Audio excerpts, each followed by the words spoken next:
নমস্কাৰ এতিয়া বাতৰ হেতে ষ্টুডিঅ'ত মই প্ৰিয়ংকা মহানগৰীত অলা উবেৰ আৰু ৰেপিড চালকৰ প্ৰতিবাদ পেট্ৰলৰ মূল্য বৃদ্ধিৰ বিৰুদ্ধে এই প্ৰতিবাদ গণেশগুৰি উৰণীয়া সেতুৰ তলত প্ৰতিবাদ সাব্যস্ত কৰে চালকসকলে পেট্ৰলৰ দাম বৃদ্ধিৰ অনুপাতে ভাড়া বৃদ্ধি নকৰাৰ বাবে প্ৰতিবাদ সাব্যস্ত কৰে চালকসকলে মহানগৰীত অলা উবেৰ আৰু ৰেপিড চালকৰ প্ৰতিবাদ পেট্ৰল ডিজেলৰ মূল্য বৃদ্ধিৰ বিৰুদ্ধে সাব্যস্ত কৰে এই প্ৰতিবাদ গণেশগুৰি উৰণীয়া সেতুৰ তলত প্ৰতিবাদ সাব্যস্ত কৰে চালকসকলে পেট্ৰলৰ দাম বৃদ্ধিৰ অনুপাতে ভাড়া বৃদ্ধি নকৰাৰ বাবে প্ৰতিবাদ কৰা দেখা যায় চালকসকলক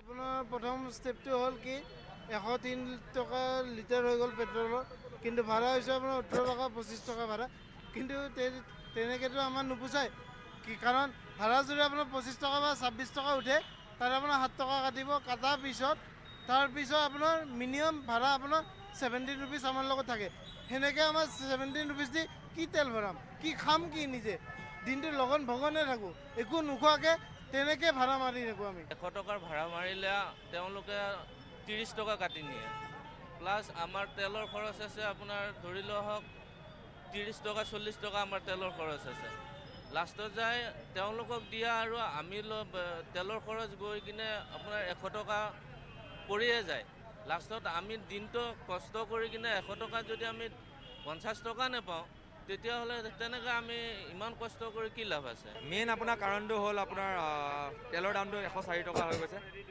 104 টকা হৈ গৈছে তো আপোনাৰ আমাৰ কোম্পানীবিলাকে কি কৰিছে যিমানে তেলৰ দাম বাঢ়িছে সিমানে আপোনাৰ ভাড়াটো কমাই দিছে যিটো আমি মানুহৰ লগত আৰ্গিউ কৰিও ভাল নালাগে চব টাইমত ৰাতিপুৱা শুই উঠাবা মানুহৰ লগত কেইটকা দেখাইছে কিমান দেখাইছে ক'ত যাব সেইবিলাক কৰি আমাৰ ভাল নালাগে তো তাৰ কাৰণে আমি ভাবিলোঁ আমি ভাড়াই নামাৰোঁ আমি এৰি দিছোঁ আৰু মানে আমি ভাবিছোঁ যে এটা এপ নতুনকৈ এপ এটা ওলাওক যাতে যোনটো এপত আমি সেইটো এপতে মাৰিম বাকী বহিৰাগত কোম্পানীকেইটাক বয়কট কৰিব লাগে অসমৰ উপ নিৰ্বাচনৰ মাজত মাত্ৰ 4টা দিন ৰাজ্যত তুংগত উঠিছে এতিয়া উপ নিৰ্বাচনৰ প্ৰচাৰ অভিযান আজি মৰিনীত ৰূপজ্যোতি কৰ্মীৰ হৈ নিৰ্বাচনী প্ৰচাৰ চলাব মুখ্যমন্ত্ৰী হিমন্ত বিশ্ব শৰ্মাই আনহাতে থাউৰা সমষ্টিৰ বিজেপি প্ৰাৰ্থী সুশান্ত বৰগোহাঁইৰ হৈ প্ৰচাৰ অভিযান চলাব কেন্দ্ৰীয় মন্ত্ৰী সৰ্বানন্দ সোণোৱালে গোহাইগাঁৱত কংগ্ৰেছ প্ৰাৰ্থীৰ হৈ প্ৰচাৰ চলাব এপিচিচিৰ তত্ত্বাৱধায়ক জিতেন্দ্ৰ সিঙে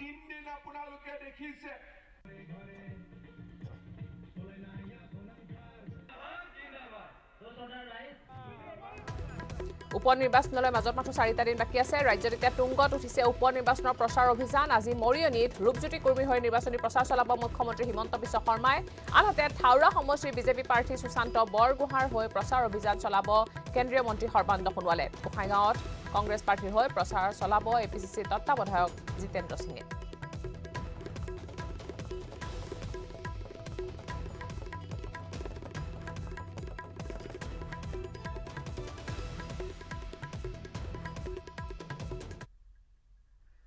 মহানগৰীৰ ক্ষেত্ৰীত চোৰাং গৰু ব্যৱসায়ৰ বিৰুদ্ধে আৰক্ষীৰ অভিযান ক্ষেত্ৰীৰ উলনিত জব্দ হৈছে 11টাকৈ চোৰাং গৰু এখন টাটা ডিআই বাহনৰ পৰা জব্দ হৈছে গৰুকেইটা আন্ধাৰৰ সুযোগ লৈ ঘটনাস্থলীৰ পৰা পলায়ন কৰে গৰু সৰবৰাহকাৰী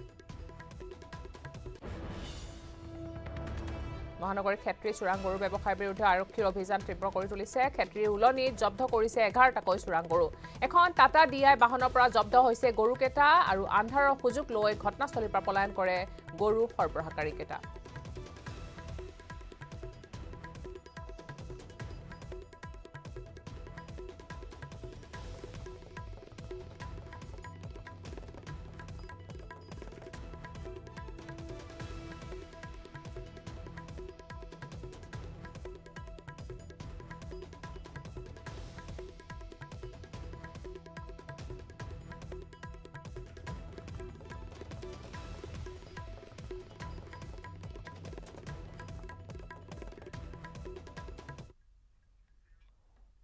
এক ব্ৰেকিং নিউজ মহানগৰী গাৰুঘুলিত বন্যহস্তী মৃত্যু বিদ্যুৎ পৰিবাহী তাৰত লাগি মৃত্যু হৈছে বন্যহস্তীটোৰ শক্তি বিভাগৰ ভুলৰ বাবে হাতীটোৰ মৃত্যু হোৱাৰ অভিযোগ কৰিছে স্থানীয় লোকে পাহাৰৰ মাজত বিদ্যুৎ সংযোগ কৰাৰ বাবে এই অঘটন সংঘটিত হৈছে ঘটনাস্থলীত বন বিভাগ আৰু শক্তি বিভাগৰ লোক ইতিমধ্যে উপস্থিত হৈছে মহানগৰী গাৰুঘুলিত বন্যহস্তীৰ মৃত্যু হৈছে বিদ্যুৎ পৰিবাহী তাৰত লাগি মৃত্যু হৈছে বন্যহস্তীটোৰ শক্তি বিভাগৰ ভুলৰ বাবে হাতীটোৰ মৃত্যু হোৱাৰ অভিযোগ কৰিছে স্থানীয় লোকসকলে পাহাৰৰ মাজত বিদ্যুৎ সংযোগ নকৰাৰ বাবে এই ঘটনা সংঘটিত হৈছে ঘটনাস্থলীত বন বিভাগ আৰু শক্তি বিভাগৰ লোক ইতিমধ্যে উপস্থিত হৈছে এই সন্দৰ্ভত আগবঢ়াইছো আমাৰ সাংবাদিক উৎপল হালৈৰ বিশেষ প্ৰতিবেদন গুৱাহাটী মহানগৰীৰ পাৰ্শ্বৱৰ্তী গাৰোঘড়ীত এক দাতাল হাতীৰ কোৰ মৃত্যু সংঘটিত হৈছে আৰু কোৰ মৃত্যু সংঘটিত হোৱাৰ পিছতে ইয়াৰ স্থানীয় লোকসকল ওলাই আহিছে আৰু তেখেতসকলে যি হাতীৰ প্ৰতি তেখেতসকলৰ এক মৰম আছে আৰু আকুণ্ঠ মৰম ভাল পোৱাৰ এক প্ৰতিচ্ছবি মুহূৰ্তত ভাহি উঠিছে। বিদ্যুৎস্পৃষ্ট হৈ মৃত্যু হোৱা হাতীটোক এনেদৰে তেখেতসকলে ৰাতিপুৱাৰ ভাগৰে পৰা পূজা অৰ্চনা কৰিছে আৰু আমি তাৰ দৃশ্য দেখুৱাইছোঁ এই মুহূৰ্তত নিউজ 18 অসম নৰ্থ ইষ্টৰ দৰ্শকসকলক। আৰু বিদ্যুৎস্পৃষ্ট হৈ নিশাৰ ভাগতে এই দাতাল হাতীটোৰ মৃত্যু হোৱা বুলি খবৰ আহিছে আৰু যিহেতু বিদ্যুৎ বিভাগে এই স্থানত কোনো কাৰণতে ইয়াতে বিদ্যুৎ সংযোগ দিব লগা নাছিলে, কাৰণ ইয়াতে যিসমূহ বাসগৃহ আছে পাহাৰ ধ্বংস কৰি এইসমূহ বাসগৃহ নিৰ্মাণ কৰা হৈছিলে আৰু তাৰ পৰিৱৰ্তে যদিহে চোৱা যায় এইসমূহ বাসগৃহ ইতিমধ্যে পৰি ৰৈছিলে, কোনো ধৰণৰ এই আৱৰ্জনাময় এক পৰিৱেশৰ সৃষ্টি হৈছিলে। এই ধৰণৰ ঘৰসমূহ পৰিত্যক্ত অৱস্থাত আছে, ইয়াত কোনো কাৰণতে বিদ্যুৎ সংযোগ দিব নালাগে আৰু যিটো খুঁটা আছে সতীত হৈ যদিহে সম্ভৱ হয় দেখুৱাব, কোনো ধৰণৰ পুত নাছিলে, মাত্ৰ 5 ইঞ্চি পুতেৰে এটা প্ৰায় 40 ফুট দীঘল খুঁটা ৰাখিছিলে, সতীত হৈ দেখুৱাইছে এই মুহূৰ্তত মাত্ৰ 5 ইঞ্চি 10কৈ পুতি ৰাখিছিলে, অৰ্থাৎ 40 ফুট দীঘল খুঁটাটো। আৰু যদি সতীত সম্ভৱ হয় এই মুহূৰ্ততো কিন্তু এক বিদ্যুৎস্পৃষ্ট হৈয়ে আছে হাতীটো। বিদ্যুৎ বিভাগৰ লোক উপস্থিত হৈ ৰাতিপুৱাৰ ভাগত বিদ্যুৎ সংযোগ বিচ্ছিন্ন কৰিছিলে আৰু এই দাতাল হাতীটোৰ মৃত্যুৰ পিছতে এই অঞ্চলৰ যিসকল লোক আছে স্থানীয় লোকসকলে যথেষ্ট দুখ প্ৰকাশ কৰিছে আৰু তেখেতসকলৰ যি আকুণ্ঠ মৰম ভাল পোৱা আছিলে তাৰ এক প্ৰতিচ্ছবি এই মুহূৰ্তত ভাহি উঠিছে, কিয়নো তেখেতসকলে ইয়াকে মৰম কৰি তেখেতসকলে ইয়াতে ধূপ ধূনা জ্বলিছে। যিহেতু দীৰ্ঘদিন ধৰি তেখেতসকলে এই হাতীৰ লগত সহাৱস্থান কৰি আছিলে আৰু আমি পূৰ্বেও উল্লেখ কৰিছিলোঁ যে গাৰোঘুলি হওক বা দাতালপাৰা হওক কটকীপাৰাৰ লোকসকলে যথেষ্ট হস্তম আৰু তেখেতসকলে হাতীৰ লগত পূৰ্বৰে পৰা হাতীৰ লগত সহাৱস্থান কৰি আছে। কোনো কালতে তেখেতসকলে হাতীৰ ক্ষতি হোৱাটো নিবিচাৰে, যাৰ বাবে তেখেতসকলে যথেষ্ট দুখ প্ৰকাশ কৰিছে। আমি তেখেতসকলৰ পৰা জানিবলৈ বিচাৰিম, দাদা আপোনালোকে আজি যথেষ্ট দুখ অনুভৱ কৰিছে, কি কাৰণে হৈছে গোটেই? এই যে হাতী আজি যোনটো ঘটনা হ'ল বহুত বেয়া লগা ঘটনা, কাৰণ হাতী ইমান ডাঙৰ জন্তু এটা যদি সেই বিদ্যুৎ বিভাগৰ তাৰত যদি লাগি মৰিবলগীয়া হয়, মানুহৰো যদি লাগিল হয় কিমান দুৰ্ঘটনা ঘটিল হয়। কাৰণ এই হাতী আৰু মানুহ আমি ইয়াতে বহু বছৰ ধৰি একেলগে সহাৱস্থান কৰি আছোঁ, কাৰণ হাতী আহে যায় খায় জংঘলত যিকেইটা বস্তু খাই গুচি যায়, আমাৰ মানুহবিলাকক কোনোদিন অনিষ্ট নকৰে। এই যদি আজি হাতীটো মৰিবলগীয়া হ'ল তাত মানুহটো মৰিলে হয়, গছ লতা মেৰ খাই আছে পাত সেই খাবৰ কাৰণে ধৰোঁতেই এইখিনি ঘটনা ঘটিল আজি বিভাগৰ ভুলৰ বাবে, বিদ্যুৎ বিভাগৰ ভুলৰ বাবে। দাদা কি হৈছে গোটেই কথা? ঘটনাটো হৈছে কি, আমাৰ এইখিনি মানে elephant corridor Garbhanga elephant corridor বুলি এটা জনা যায়, কিন্তু আমি তথাপি হাতীটো কিন্তু হাতী এইটো বুলি নহয়, আগতে জাক পাতিও হয় কিন্তু কাকো তেনেকুৱাকৈ অনিষ্ট নকৰে। কিন্তু এতিয়া যিটো দেখিছোঁ মানে আমাৰ চিটি বোৰ্ডে পোষ্টবিলাকৰ কানেকশ্যন দিয়ে কিন্তু তাৰপিছত প্ৰটেকশ্যন নলয়, যে লতা ততা হৈ কি হৈ আছে সেইবিলাক চোৱা। উপ নিৰ্বাচনৰ মাজত মাত্ৰ 4টা দিন, ৰাজ্যত এতিয়া তুংগত উঠিছে উপ নিৰ্বাচনৰ প্ৰচাৰ অভিযান। আজি মৰিয়নীত ৰূপজ্যোতি কৰ্মীৰ হৈ নিৰ্বাচনী প্ৰচাৰ চলাব মুখ্যমন্ত্ৰী হিমন্ত বিশ্ব শৰ্মাই।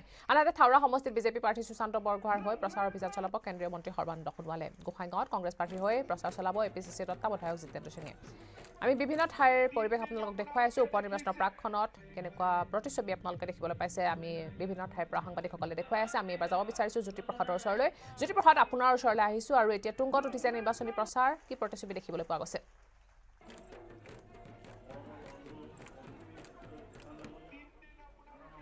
হয় প্ৰিয়ংকা, ক'ব লাগিব যে যি উপ নিৰ্বাচনৰ যি প্ৰচাৰ অভিযান ইতিমধ্যে তুংগত উঠিছে। আজি যিহেতু দ্বিতীয়বাৰৰ বাবে মৰিয়নী সমষ্টিত যিহেতু ৰূপজ্যোতি কৰ্মী হৈ প্ৰচাৰ অভিযান চলাবলৈ আহিব মুখ্যমন্ত্ৰী হিমন্ত বিশ্ব শৰ্মা।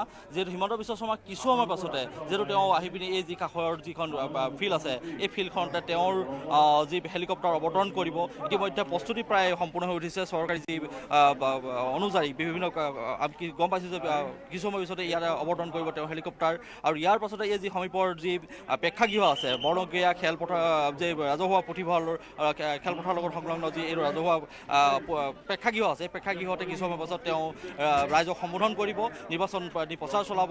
ৰাইজৰ মাজত তেওঁ আচলতে ৰূপজ্যোতি কৰ্মী হৈ তেওঁ ইয়াৰ প্ৰচাৰ অভিযানত অংশগ্ৰহণ কৰিব। অতি এটা উল্লেখনীয় আজি কথা হ'ব যে ইয়াত যিহেতু ৰাইজৰ দলৰ সভাপতি অখিল গগৈ ইয়াত গৃহ এটা অঞ্চল চেলেংহাট, আৰু তাৰ লগে লগে যিগৰাকী প্ৰাৰ্থী ৰাইজৰ দলৰ প্ৰাৰ্থী সঞ্জীৱ গগৈ এখন গাঁও এই বৰ্ণগীয়া গাঁও, এই বৰ্ণগীয়া গাঁৱত আজি প্ৰচাৰ চলাব। সৰ্বমুঠ তেওঁ আচলতে আজি এই চেলেংহাট অঞ্চলত অখিল গগৈ গৃহ অঞ্চল চেলেংহাট অঞ্চলত দুটাকৈ কাৰ্যসূচীতে অংশগ্ৰহণ কৰিব, তেওঁ দুখন সভাত অংশগ্ৰহণ কৰিব। আচলতে এই মুহূৰ্তত আচলতে বিভিন্ন প্ৰান্তৰ পৰা চেলেংহাট অঞ্চলকে ধৰি ইয়াৰ যি কাষৰীয়া অঞ্চল আছে এই অঞ্চলসমূহ বিভিন্ন প্ৰান্তৰ পৰা লোকৰ সোঁত বোৱা দেখিবলৈ পোৱা গৈছে। এনেদৰে বিভিন্ন লোক আহিছে বিজেপিৰ যি মুখ্যমন্ত্ৰীৰ ভাষণ শুনিবৰ কাৰণে বা যি নিৰ্বাচনী প্ৰতিশ্ৰুতি আছে, কেনেধৰণৰ আশাৰ বতৰা লৈ আচলতে মুখ্যমন্ত্ৰীগৰাকী আহিব সেই এটা আশা লৈ এই লোকসকল অহা দেখিবলৈ পোৱা গৈছে। বিভিন্ন লোক আহিছে, এইটো সময়ত বিজেপি কৰ্মী আহিছে। মই যদি পাওঁ মই এই যিসকল স্থানীয় লোক আহিছে বা যিসকল লোক আহিব তেওঁলোকৰ পৰা আচলতে মতামত ল'বৰ কাৰণে চেষ্টা কৰিম। মই মহিলা দেখিছোঁ। বাইদেউ সভালৈ আহিছে, কি আশা কৰি আপোনালোকে আহিছে, কেনেকুৱা ধৰণৰ আশা কৰিছে এইবাৰ? আমাৰ এতিয়া যিজন প্ৰাৰ্থী উঠিবলৈ লৈছে আৰু সেইজন প্ৰাৰ্থী তাৰমানে ধৰক প্ৰাৰ্থীজনক আমি পাৰ্টি নহয় প্ৰাৰ্থীজনক চাই মানে আমি ভোট দিব লাগিব। এইবাৰ আপোনালোক পাৰ্টি চাব? সেইটোকে ভাবিছোঁ। নিশ্চয়কৈ এটা আপুনি তাৎপৰ্যপূৰ্ণ কথা কৈছে যে যিহেতু পাৰ্টি নহয় পাৰ্টি চাই পিনি তেওঁলোকে আচলতে ভোট দিম বুলি কৈছে। তেওঁলোকে এক আচলতে গুৰুত্বপূৰ্ণ বিষয়। এনেদৰে আচলতে ৰাইজে এনেদৰে ভোট বোৱা দেখিবলৈ পাইছোঁ। এই মুহূৰ্তত ইয়াত সেই উপস্থিত হৈছে এই সাংসদ যি তপন গগৈ মই মন্তব্য ল'বৰ কাৰণে চেষ্টা কৰিম। যিহেতু কেইবাটাও দিন হৈ বাহৰ পাতি ইয়াত নিৰ্বাচনী সম্পৰ্কত প্ৰচাৰ চলিছে। মই তপন গগৈৰ পৰা জানিবৰ কাৰণে চেষ্টা কৰিম। নিৰ্বাচনী সভাত অংশগ্ৰহণ কৰিব। আমি মৰিয়নি সমষ্টিত বিপুল ভোটত জিকিম। আজি মাননীয় মুখ্যমন্ত্ৰী মহোদয়ে 5খন সভাত অংশগ্ৰহণ কৰিব আৰু আমি সকলোৱে আছোঁ। প্ৰতিটো পঞ্চায়ততে আমাৰ বিধায়কসকল আছে, আমি সকলোৱে গৈ আছোঁ আৰু ৰাইজে ভোট দিবৰ কাৰণে আগ্ৰহী হৈ আছে। ৰাইজক ডেভেলপমেণ্ট লাগে। অসমৰ মাননীয় মুখ্যমন্ত্ৰী আপোনালোকে জানে যে অসমখনক ভাৰতবৰ্ষৰ 5খন শ্ৰেষ্ঠ ৰাজ্যৰ ভিতৰত আনিবৰ কাৰণে প্ৰয়াস কৰিছে, ৰাতি দিনে কাম কৰি আছে আৰু মৰিয়নি সমষ্টি ৰাইজে বিচাৰিছে যে মৰিয়নি ডেভেলপ হ'ব লাগে আৰু মুখ্যমন্ত্ৰীৰ সপোন বাস্তৱ হ'ব লাগে। বিজেপি কিছু চিন্তিত নে যাৰ কাৰণে মুখ্যমন্ত্ৰীয়ে আজিৰ পৰা 2টা দিনৰ পূৰ্বে প্ৰায় 5খনকৈ মৰিয়নি সভা কৰিছিল। আকৌ 2টা দিনৰ পিছত আজি মৰিয়নিলৈ যায়, কাইলৈ শিৱসাগৰ ধাৰলৈ যাব। গতিকে কিয় ইমান মুখ্যমন্ত্ৰী আহিবলগীয়া হৈছে দুইটা? বিজেপি কোনো ধৰণে চিন্তিত নহয়। বিজেপিয়ে বিপুল ভোটত আমি জিকিম। ইয়াত আপোনালোকে চাব মিনিমাম 30,000 ডিফাৰেঞ্চত আমি জিকিম। চেলেঙাট অঞ্চল যিহেতু ৰাজ্যসভাৰ সভাপতি অখিল গগৈ ঘৰ, ইয়াত 2খনকৈ সভাত অংশগ্ৰহণ কৰিব আজি মুখ্যমন্ত্ৰী, কি ক'ব? নহয়, আমি জিকিম। আমাৰ কাৰণে কোনো ফেক্টৰ নহয়, আমি জিকিমেই। কিমানমান ভোটত জিকাৰ আপোনালোকে পাৰি গৈছে? যিহেতু 4টা দিন আছে। মিনিমাম 30,000 ডিফাৰেঞ্চত আমি জিকিম। নিশ্চয়কৈ ইয়াৰ সাংসদ তপন গগৈ তেওঁ কৈছে যে 30,000 ভোটত আচলতে ৰূপজ্যোতি কুৰ্মীক জয়ী কৰাৰ লক্ষ্য তেওঁলোকে বান্ধি লৈছে আৰু তেওঁ দাবী কৰিছে যে 30,000 ভোটত তেওঁ জয়ী কৰা আনিব। এনেদৰে দেখিছে যে সমগ্ৰ পৰিৱেশ যি দেখাই আছোঁ, এনেদৰে বিভিন্ন প্ৰান্তৰ পৰা মৰিয়নি সমষ্টিৰ বিভিন্ন প্ৰান্তৰ পৰা ইয়ালৈ আহিছে। যি বৰ্ণকীয়া গাঁও প্ৰেক্ষাগৃহত যিহেতু কিছু সময় পাছতে ইয়াত মুখ্যমন্ত্ৰী হিমন্ত বিশ্ব শৰ্মা আহি উপস্থিত হ'বহি। মই যদি স্থানীয় লোক আৰু কিছুমান লোকৰ মন্তব্য দাদা মিটিঙলৈ আহিছে, কি আশা কৰি আহিছে আচলতে আজি যিহেতু মুখ্যমন্ত্ৰী আহিব? আমি ইতিমধ্যে দেখিছোঁ যে হেলিকপ্টাৰ ইতিমধ্যে মুখ্যমন্ত্ৰী হিমন্ত বিশ্ব শৰ্মাৰ যি হেলিকপ্টাৰ ইতিমধ্যে আহি পিনি এই যি বৰ্ণকীয়া গাঁৱৰ যি খেলপথাৰ আছে খেলপথাৰত আহি অৱতৰণ কৰা এই মুহূৰ্তত দেখিবলৈ পোৱা গৈছে। এনেদৰে মুখ্যমন্ত্ৰী হেলিকপ্টাৰ আহি এই মুহূৰ্তত দেখিবলৈ পোৱা গৈছে যে অৱতৰণ কৰিছে। কিছু সময় পাছতে তেওঁ হেলিকপ্টাৰৰ পৰা আহিব। আমি এনেদৰে দেখিছোঁ যে বিভিন্ন লোক হাজাৰ হাজাৰ লোক এনেদৰে তেওঁৰ হেলিকপ্টাৰ চাবৰ কাৰণে এনেদৰে অহা দেখিবলৈ পোৱা গৈছে। আচলতে অতি উৎকণ্ঠাৰে ৰৈ থকা এই মুহূৰ্তত দেখিবলৈ পোৱা গৈছে যে যিহেতু কিছু সময় পাছতে ইয়াত অংশগ্ৰহণ কৰিব। যিহেতু 5খনকৈ সভাত মুখ্যমন্ত্ৰীগৰাকীয়ে অংশগ্ৰহণ কৰিব। ইতিমধ্যে মুখ্যমন্ত্ৰী হিমন্ত বিশ্ব শৰ্মাৰ যি হেলিকপ্টাৰ চেলেঙাহাটৰ যি বৰ্ণকীয়া গাঁৱৰ যি খেলপথাৰ আছে এই খেলপথাৰত অৱতৰণ কৰিছে।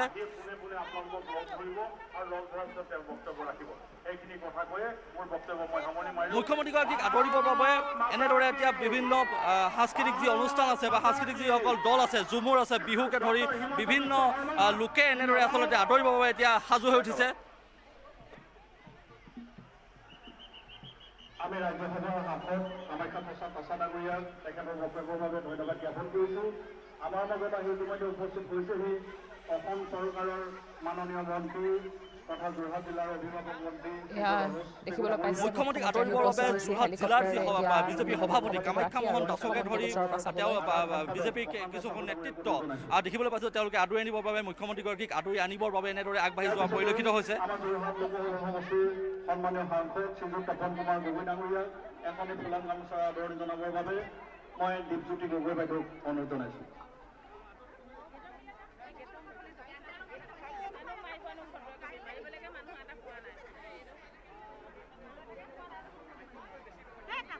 মৰিয়নিৰ ৰূপজ্যোতি কুৰ্মীৰ হৈ নিৰ্বাচনী প্ৰচাৰ চলাবলৈ উপস্থিত হৈছে মুখ্যমন্ত্ৰী হিমন্ত বিশ্ব শৰ্মা আৰু মুখ্যমন্ত্ৰীক আদৰাৰ বাবে এতিয়া প্ৰস্তুতি তুংগত উঠিছে। সকলোৱে মুখ্যমন্ত্ৰীগৰাকীক ওচৰৰ পৰা চাবলৈ তেওঁ দেখিবলৈ পোৱা গৈছে। সকলোৱে চাইছে, ওচৰৰ পৰা চাবলৈ বিচাৰিছে। এবাৰ মুখ্যমন্ত্ৰীগৰাকী আহি উপস্থিত হৈছে আৰু তেওঁক আদৰাৰ বাবে এতিয়া সকলো লোক সাজু হৈ উঠিছে।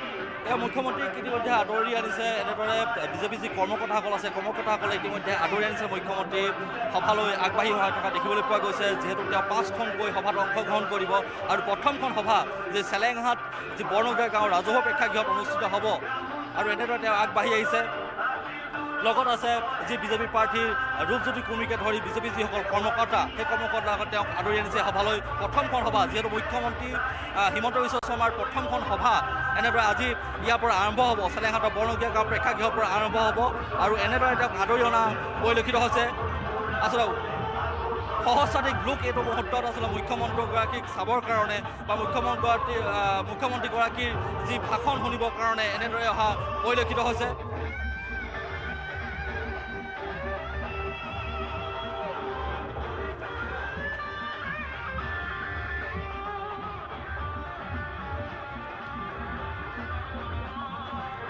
এনেদৰে ঢোলে ডগৰে আচলতে ঝুমৰ দল আছে সেই দলসমূহ ইতিমধ্যে মুখ্যমন্ত্ৰীগৰাকীক আদৰি অনা আমি দেখিছোঁ লগত কামাখ্যা প্ৰসাদ দাসাকে ধৰি যিসকল নেতা আছে সেই নেতাসকল আহি ইতিমধ্যে তেওঁলোকে আদৰণি জনাইছে ইয়াত আশাকৰ্মীসকলো বিভিন্ন যিসকল আশাকৰ্মী আছে আশাকৰ্মীসকলৰ আচলতে বাট চাই আছে মুখ্যমন্ত্ৰীগৰাকীলৈ জনপ্ৰিয় অসমৰ যিগৰাকী জনপ্ৰিয় মুখ্যমন্ত্ৰীগৰাকীলৈ বাট চাই আছে বিভিন্ন মহিলা আছে অসংখ্য লোক আচলতে এইটো মুহূৰ্তত আছে বুলি ক'ব পাৰি বিভিন্ন প্ৰান্তৰ পৰা এই মহিন সমষ্টিৰ বিভিন্ন প্ৰান্তৰ পৰা এনেদৰে অহা পৰিলক্ষিত হৈছে মুখ্যমন্ত্ৰীগৰাকীয়ে যিহেতু এগৰাকী অতি জনপ্ৰিয় মুখ্যমন্ত্ৰী তেওঁ যিহেতু ৰাইজৰ লগত সদায় এটা সম্পৰ্ক ৰক্ষা কৰি চলে আৰু ইয়াতো আচলতে যথেষ্ট লোকৰ লগত তেওঁ নিজে ভাৱ বিনিময় কৰা দেখিবলৈ পাইছোঁ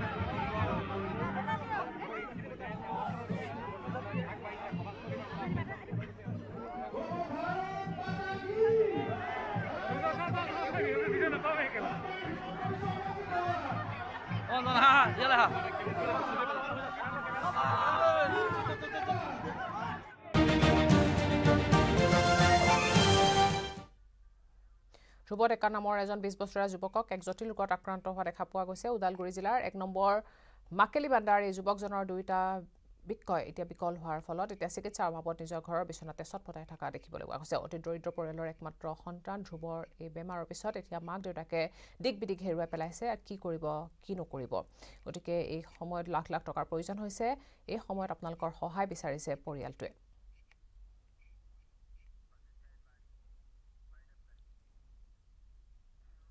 ইয়াৰ লগে লগে সময় হৈছে এতিয়া বাতৰিৰ পৰা বিদায় লোৱাৰ নমস্কাৰ মই ব্যৱহাৰ কৰোঁ